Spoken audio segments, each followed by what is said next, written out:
కథ చెప్తాను. ఈ కథ పేరు ఏంటి తెలుసా? నాకు సురక్షమైన వ్యక్తులు, నా ప్రియమైన నేస్తాలు. తాత మామ సురక్షమైన వ్యక్తులు అంటే నిన్న కుటుంబం కోసం చెప్పాను. కుటుంబంలో ఎంతమంది ఉంటారు? ఉంటారు కదా. కుటుంబం కోసం చెప్పాను కదా.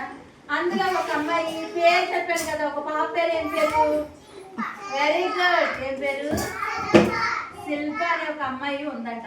ఆ అమ్మాయికి తన తల్లి అంటే చాలా ఇష్టం. చూసారా తల్లి వాళ్ళ అమ్మ చేయి పట్టుకునే తిరుగుతుంది శిల్ప. చూసావా? వాళ్ళ అమ్మ నానమ్మ అందరూ ఉన్నారని చాలా ఇష్టం అనమాట. అయితే ఇలా చూడండి, ఈ పాప స్కూల్కి వెళ్ళిందంట. ఎవరు వెళ్ళారు? Very good. శిల్ప వెళ్ళింది. వెళ్ళి భోజనం తింటుంటే ఫ్రెండ్స్ ఏం చేశారు? ఇంకేం చేశారు? గిల్లేసారు. ఇంకేం చేశారు? Very good.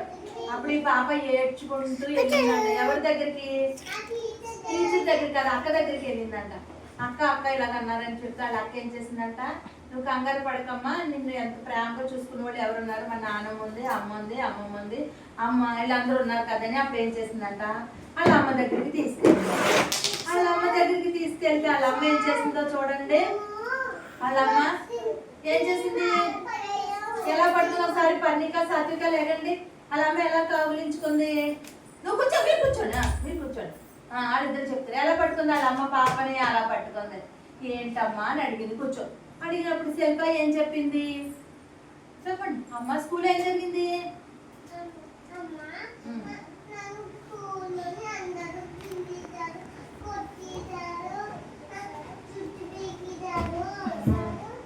అని చెప్పింది. చెప్తే అప్పుడు వాళ్ళ అమ్మ ఏం చేసింది?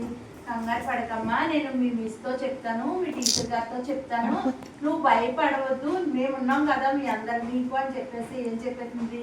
శిల్పికి వాళ్ళ అమ్మ ధైర్యం చెప్పింది. ధైర్యం చెప్తే అప్పుడు శిల్పి ఏం చేసింది? ధైర్యంగా స్కూల్కి వెళ్ళింది. స్కూల్కి వెళ్తే టీచర్ గారితో వాళ్ళ మమ్మీ చెప్పారు ఇలాగ అంటండి. ఆ రోజు నుంచి ఎవరేం అనలేదంట. బాగుందా కదా? శిల్ప కథ బాగుందా? మీరు కూడా అలాగే ఉండరు. మనం మీరు ఎవరైనా గెలుకుంటారా? గెలుకోరు కదా. మన కుటుంబం అంతా ఎందులో ఉంటారు? కుటుంబం ఎందులో ఉంటారు? నేను చూపించాను కదా, హౌస్ లో ఉంటారు. నాన్న వాళ్ళ అమ్మ ఏమవుతుంది మనకి? నాన్నమ్మ.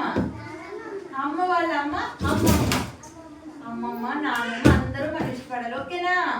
క్లాప్స్.